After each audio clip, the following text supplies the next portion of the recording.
Ok, pessoal. Temos dito frequentemente que as tarifas são prejudiciais. Elas não apenas isolariam a economia americana, mas também colocariam em questão parcerias de longa data.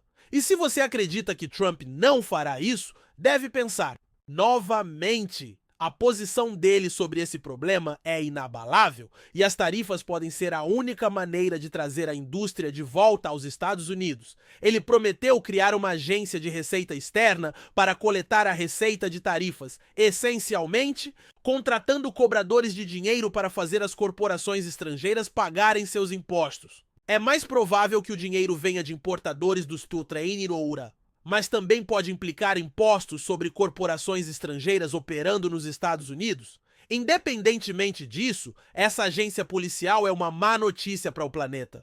Isso implica que todos enfrentarão uma guerra tarifária. Isso levaria a uma inflação crescente nos Estados Unidos, o que é uma péssima notícia para os americanos. Isso também é difícil para empresas que vendem nos Estados Unidos, que precisam escolher entre reduzir suas margens para se manter competitivas ou sair do mercado dos Ilaushnerana e perder receita.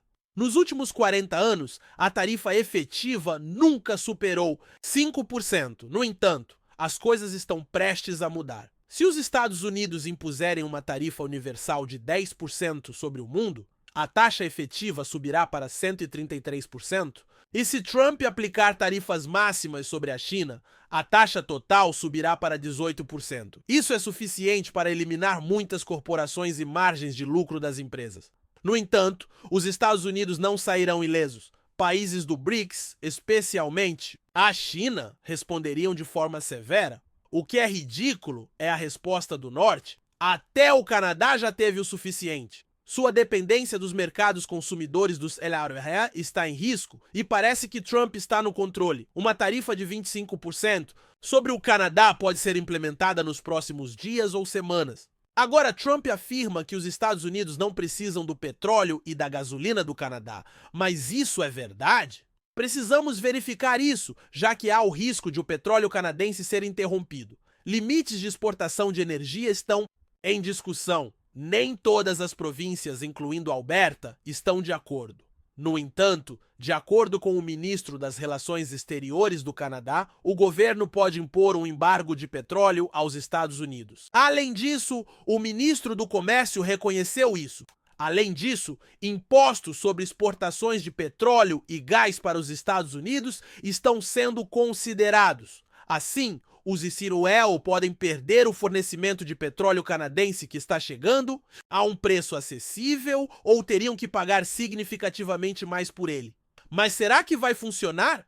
Vai prejudicar os Estados Unidos ou virar-se contra e prejudicar a economia do Canadá? Agora, o Canadá envia quase 97% do seu petróleo bruto para os Estados Unidos. Isso é cerca de 4,4 milhões de barris por dia, o nível mais alto desde 2010.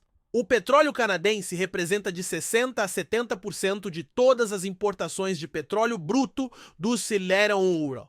Isso é significativo porque os custos de energia nos Estados Unidos estão começando a se recuperar devido às sanções de Biden contra a Rússia e o preço global do petróleo está subindo, especialmente para os países ocidentais. Perder mais de 4 milhões de barris por dia terá um impacto significativo na indústria dos ecoais. Os Cetiro podem enfrentar preços de energia muito mais altos, tornando a reindustrialização ainda mais cara. Agora, o prejuízo não se limita à produção.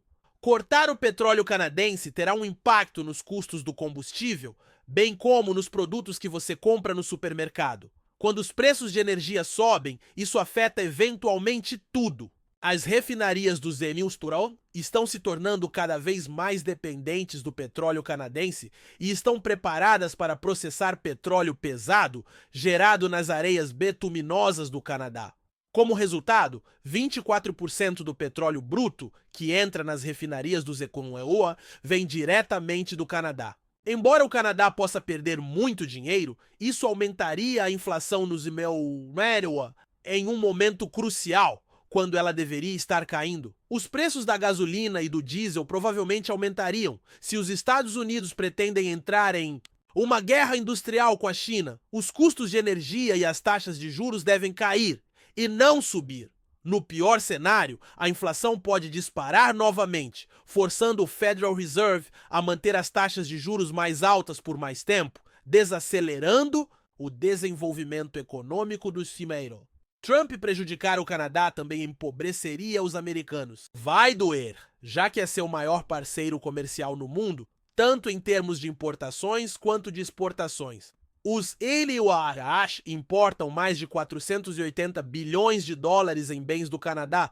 Um imposto de 25% transformaria isso em negócios locais nos Srausukurua. As empresas do Zielta podem lucrar, mas os custos para os consumidores disparariam. O Canadá também se comprometeu a responder, colocando em risco 440 bilhões de dólares em exportações dos UNRWA para o mercado canadense. Isso pode devastar as corporações dos UNRWA e fazer os lucros despencarem, e isso demonstra o quão perigosa é a guerra comercial de Trump. Existe um risco sério de que isso possa levar toda a economia do CIV brasileira à recessão. Isso também afetaria a perspectiva global do Canadá. Podemos testemunhar um movimento ocidental em direção aos BRICS e à China, como vimos em outros países do G7, se os Estados Unidos decidirem fechar. O único caminho é o comércio com países que estão tentando se globalizar, como a China. Isso nos leva ao segundo ponto que devemos abordar: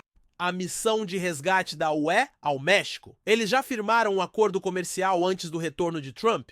É um arranjo bem estranho. Sim, ajudará a UE de algumas maneiras, mas beneficiará mais o México e demonstra o desespero da Europa. Foi uma vitória significativa para os mexicanos. Vamos aos detalhes. O México reduziria tarifas de até 100% sobre produtos da UE, como queijo, frango, carne de porco e massas. Isso soa fantástico! A Europa pode vender mais alimentos para a América Latina se os Iruá os punirem. Mas é aqui que as coisas ficam estranhas e desiguais. É aqui que o México triunfa e a Europa falha em considerar as consequências. Claro, esse acordo também beneficiará a China.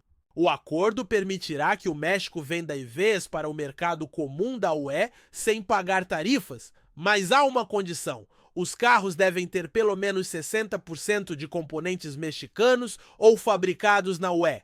Por valor, o que, segundo a UE, dificultará a utilização do México como base de fabricação pela China. Será mais difícil produzir EVs para a UE lá. A China ainda enfrentará um imposto de 10% se usar baterias chinesas. Mais uma vez, a UE está ansiosa para que a China estabeleça fábricas de EV e baterias na Europa. Mas será que isso funcionará? Isso deterá os negócios de EV chineses de operar no México? Em primeiro lugar, a China não está desenvolvendo instalações no México para os mercados europeus. Eles nem estão construindo fábricas para vender nos Estados Unidos. Empresas como a BYD estão se expandindo no México para atender ao mercado latino-americano. Pequim basicamente abandonou as vendas diretas para os mercados ocidentais. Os Estados Unidos e o Canadá têm uma tarifa de 100%, o que é bastante severo. A UE segue com imposto de importação de até 35%. As vendas de automóveis chineses já estão diminuindo nesse país, então isso também está descartado. O governo da China também se opõe à transferência de tecnologia para o Ocidente. Construir uma fábrica nos Estados Unidos ou na União Europeia seria extremamente desafiador, tanto financeiramente quanto em termos de segurança nacional. A UE e o México podem evitar usar fábricas chinesas para construir seus EVs? A resposta deve ser óbvia: não. A BYD pretende desenvolver uma gigantesca fábrica no México que produzirá até 300 mil unidades por ano. É aqui que as coisas esquentam. A BYD é mais do que apenas uma empresa automotiva. Eles também são um grande fabricante de baterias. A empresa não compra suas baterias de fora. Ao contrário, as fabrica internamente. Os veículos da BYD, como o Dolphin, Shark e Seal, são fabricados internamente, assim como suas baterias. Não são da KTL, e o México está pronto para prosperar enquanto a Europa sofre. Em 2030, as empresas chinesas controlarão 70% da capacidade global de baterias. Como resultado, não há como escapar do fato de que a maioria das vendas de EV ocorrerá na China. Mas olhe para o segundo maior fabricante de baterias, a BYD. Então, é completamente possível que eles fabriquem baterias no México e, se o fizerem, será um produto feito no México. Até lá, os EVs chineses fabricados no México poderão atingir o mercado da UE sem tarifas. Então, o México pode realmente se tornar uma potência manufatureira para o setor de EVs da China. Agora, essa história não é realmente sobre o México ou até mesmo a China, mas sobre a UE tentando evitar a questão-chave. Como podemos reduzir os custos de energia? Porque se conseguirem atrair empresas de EV será mais simples. A Tesla aumentará a produção, a BYD pode entrar no mercado e a Volkswagen pode até competir. No entanto, as coisas vão piorar muito aqui. 10 países da UE pediram ao bloco para proibir completamente o GNL e o gás natural russo, cortando a última fonte de energia barata da Europa. E se isso acontecer, eles certamente serão expostos à guerra comercial de Trump. Teriam que repor o fornecimento esgotado com caro combustível dos Imuruna Miura.